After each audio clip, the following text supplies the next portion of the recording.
Oke, salam semuanya. Malam ini gua mau kembali bersama dengan teman-teman semua berbicara tentang perpuluhan yang lagi viral, dimana kita bisa melihat video-video yang beredar tentang seorang pendeta, dan dengar-dengar beliau adalah seorang gembala. Beliau adalah seorang yang bernama Brian Siawarta, di mana Brian berkata bahwa zaman sekarang itu tidak perlu lagi memberikan perpuluhan, ya, dengan segala mimik wajahnya dan cara berbicaranya. Jadi beliau berkata bahwa tidak perlu lagi memberikan perpuluhan. Nah, saya tidak tahu kalau Brian Siawarta itu memberikan statementnya seperti itu berangkat dari gembala-gembala atau pendeta-pendeta atau hamba-hamba Tuhan yang sebagai pengkhotbah, di mana mereka berkhotbah hanya menekankan tentang perpuluhan. Maka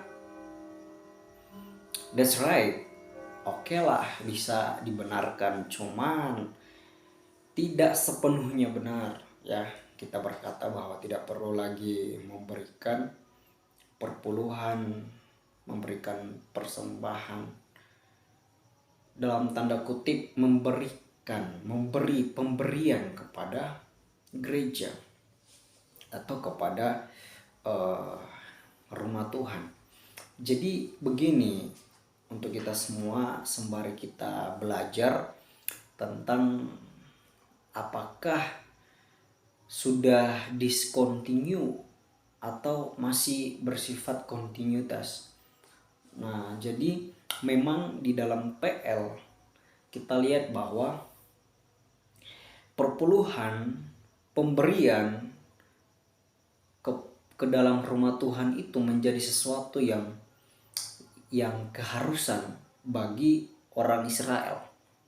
Dan itu berbicara tentang ketaatan. Bahkan Tuhan berkata di dalam Maliaki itu, ujilah aku.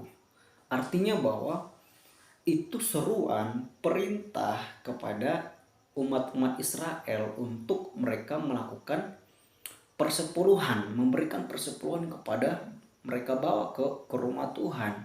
Jadi perpuluhan itu kalau kita lihat di dalam perjanjian lama, Brian Siawarta berkata bahwa itu bukan berbicara tentang ketaatan.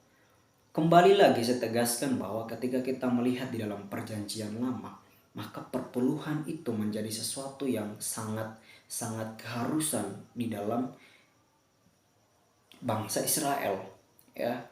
Dan itu berbicara tentang ketaatan. Dan memang itu murni berbicara tentang ketaatan, ya.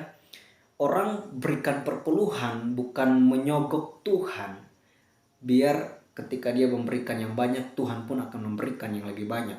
Ketika dia memberikan sedikit, Tuhan akan berikan yang sedikit.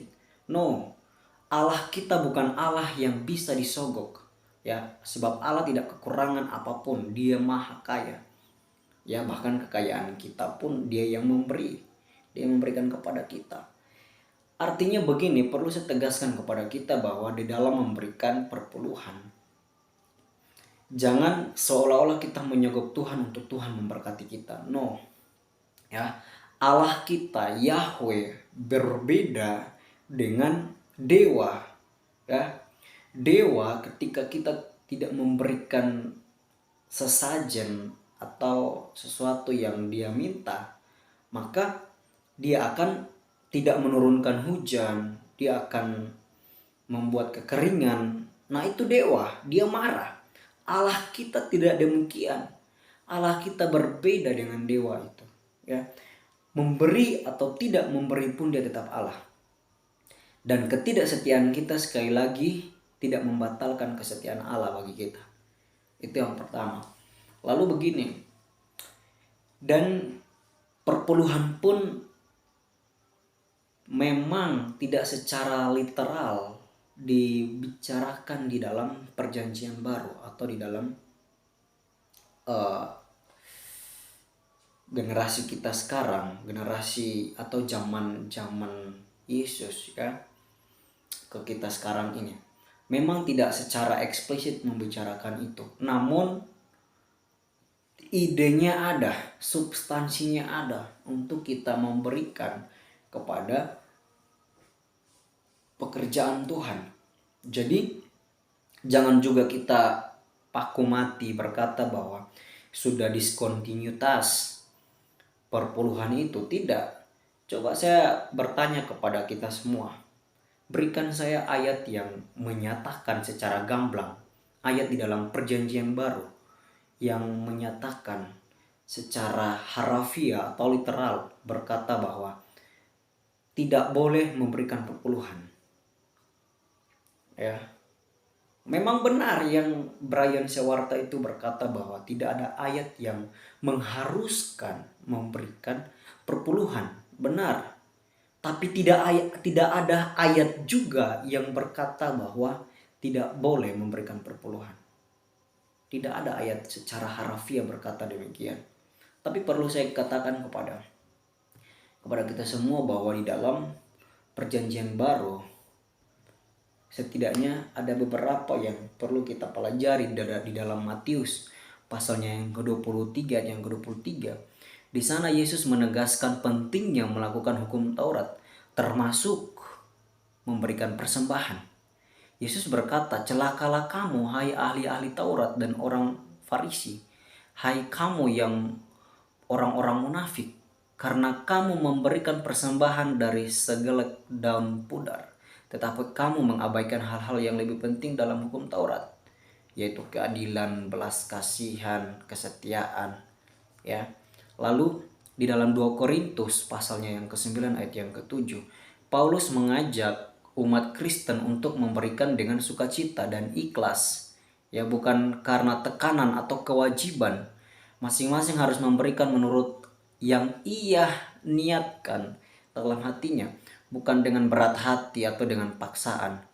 Lalu selain itu di dalam Timotius pun 1 Timotius pasalnya yang ke-5, di situ Paulus berkata bahwa pentingnya memberikan penghargaan atau istilah kita pemberian atau istilah orang bisnis gaji atau memberi kepada pemimpin-pemimpin gereja yang mengajar dan memimpin dengan baik.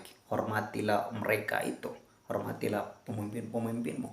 Artinya bahwa dari beberapa ayat ini mau menjelaskan kepada kita bahwa walaupun konsep perpuluhan tidak ditemukan secara eksplisit, secara gamblang kita lihat secara harafiah di dalam teks Alkitab kita perjanjian baru, namun prinsipnya memberikan persembahan, memberikan dukungan bagi mereka-mereka yang melayani kita, mereka-mereka yang melayani di dalam rumah Tuhan itu perlu, dan itu ada, prinsip itu ada di dalam Alkitab.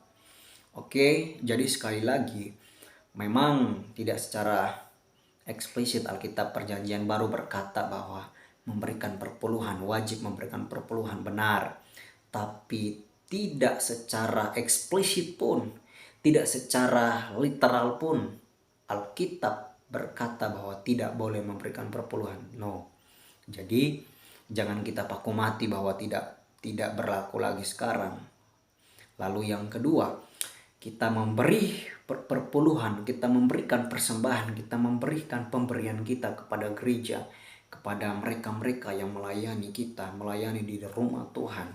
Itu adalah satu tanda bahwa kita taat kepada apa yang Tuhan perintahkan kepada seluruh kehidupan Israel dan juga kepada kita di zaman sekarang. Thank you. God bless.